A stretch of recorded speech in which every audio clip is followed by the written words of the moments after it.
Tell me Jesus died for my transgressions,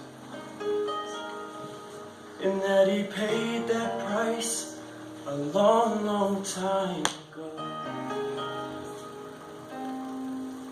when he gave his life for me on a hill called Calvary. But there's something else I want to know. Does he still feel the nails every time I fail?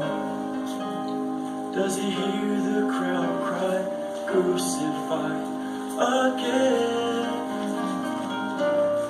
Am I causing him pain? Then I know I've got to change. I just can't bear the thought of hurting him.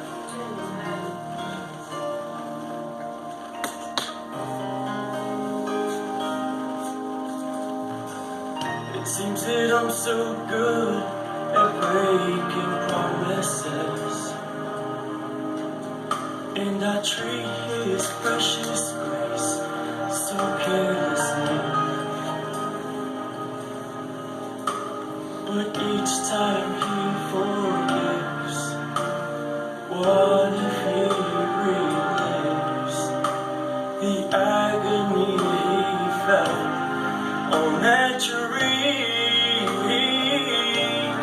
Does he still feel the nails every time I fail? Does he hear the crowd cry, crucify again? Am I causing him pain? Then I know I've got to change.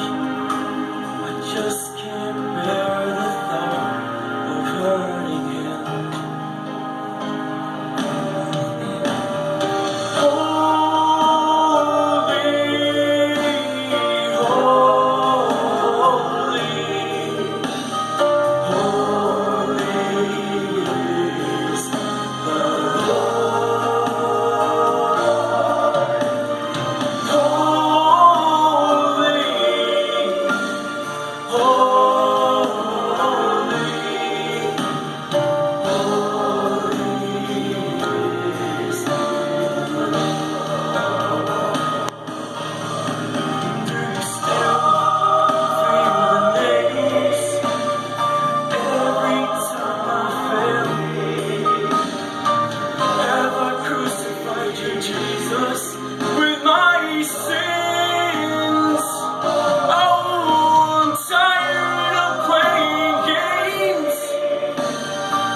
Amen.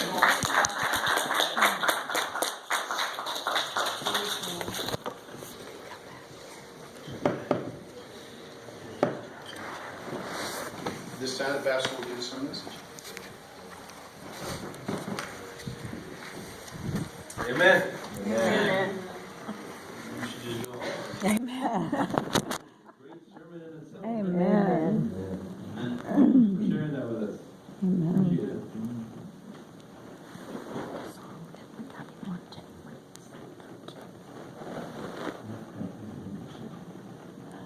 Is that noise gonna?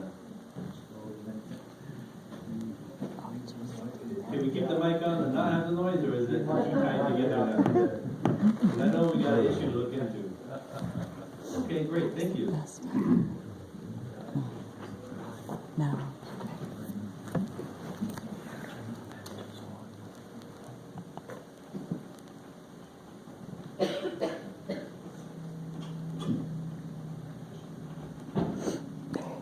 corner with me today?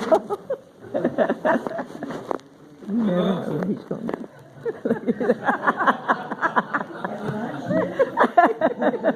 Yeah, my sandwiches here. Today's sermon could be a little different. You might tell from the children's story already. We have a slightly different focus today. And mostly I'm going to invite you to do something we should do, I guess, in every sermon, but in a more direct way today, to reflect. To reflect on a few things.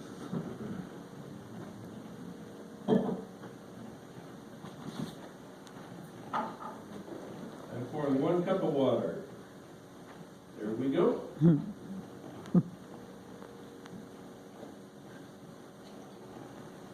Yeah, I have a glass with 1 cup of water in it. Anybody thirsty?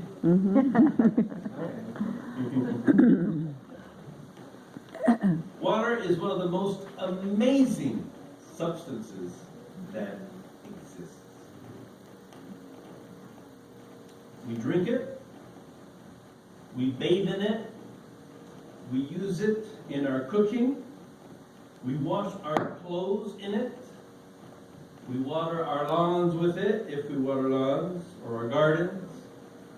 We freeze it and put ice cubes in our drinks to make them cold. And we could list all kinds of things that we do with water. Water is the most abundant molecule on this earth. It covers 70 to 75% of the Earth's surface. Water is the only common pure substance that is found in all 3 states on our planet naturally. Meaning it's solid state, when it's ice, it's liquid state, and it's gas state, when it is vapor. Approximately 97% of the Earth's water is in the ocean. Obviously, big, huge oceans, that's where most of it is. About 2% of it is in glaciers and ice caps. They say that figure is slowly dropping. And just under 1% of the Earth's water is groundwater. 1/50th of 1% of the Earth's water is in lakes, inland seas, and rivers. That's actually a very small amount of water compared to everything we have. And about 1/1000th of 1% of the Earth's water is in the atmosphere as steam, mist, fog, snow, rain, or hail at any given time. 1/1000th of 1%. Wow. So when it's raining cats and dogs, remember, it's not that much. At room temperature, water is normally a liquid, if it's pure, clean water, that is nearly colorless, tasteless, and odorless. If there's a strong odor to your water, that might be a problem. Check into it. Water is commonly referred to as the universal solvent because so many substances dissolve in it. I mean, think about it. I keep telling my wife, we don't need soap to wash dishes. Water does a great job. Now, of course, I'm green. It's amazing how much water will dissolve. You cut a tomato and you just let the knife dry. Well, add a little water, rub it a little bit, and it all comes right off. Water is very powerful to dissolve a lot of different things. As a result of the fact that it dissolves things, it is rarely clean, or I should say pure, in nature.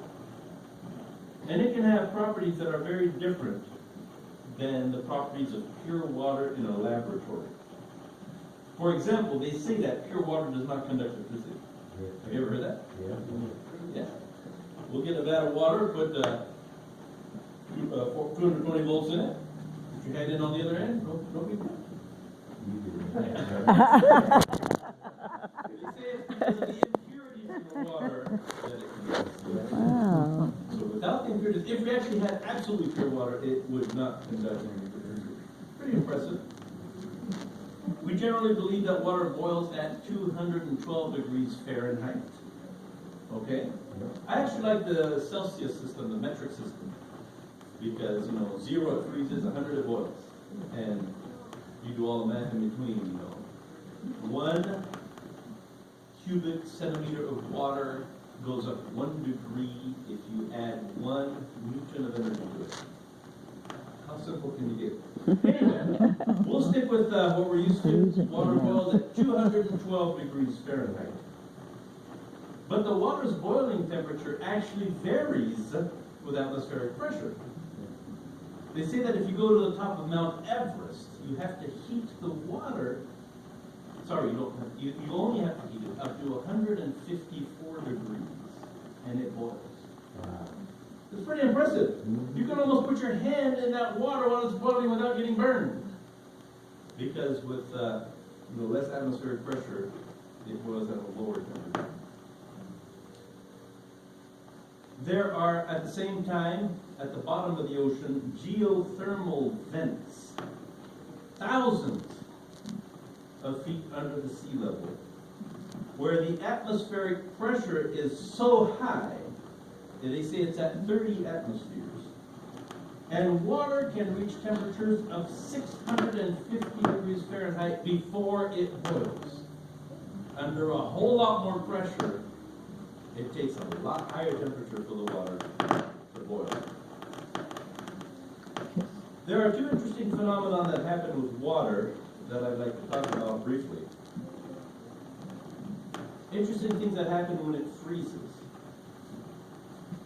The first thing that we should know is that below 32 degrees, or at 32 degrees, if it's dropping, the temperature is dropping, water changes to a solid state. It becomes ice.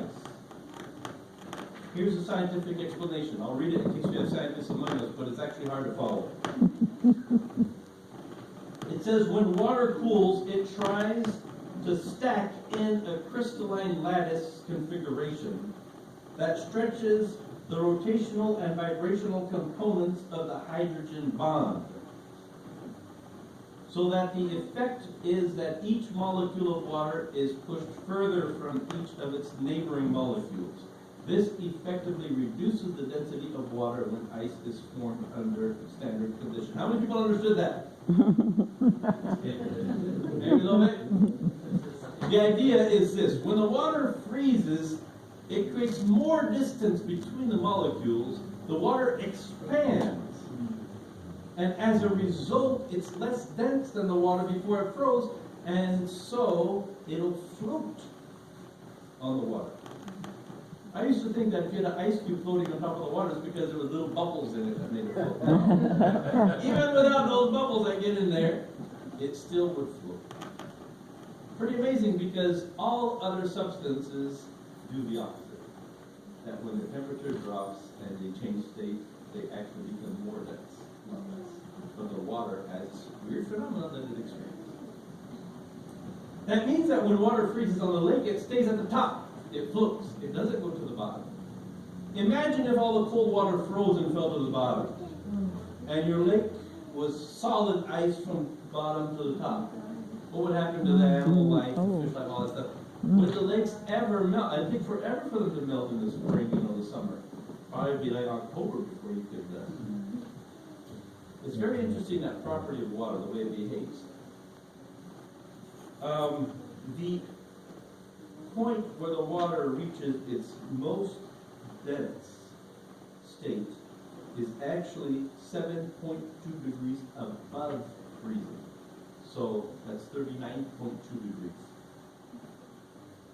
What that means is 7 degrees before freezing, the water actually falls to the bottom of the lake. And then as the temperature drops, it'll actually start going up, and then it'll freeze at the top. And it causes circulation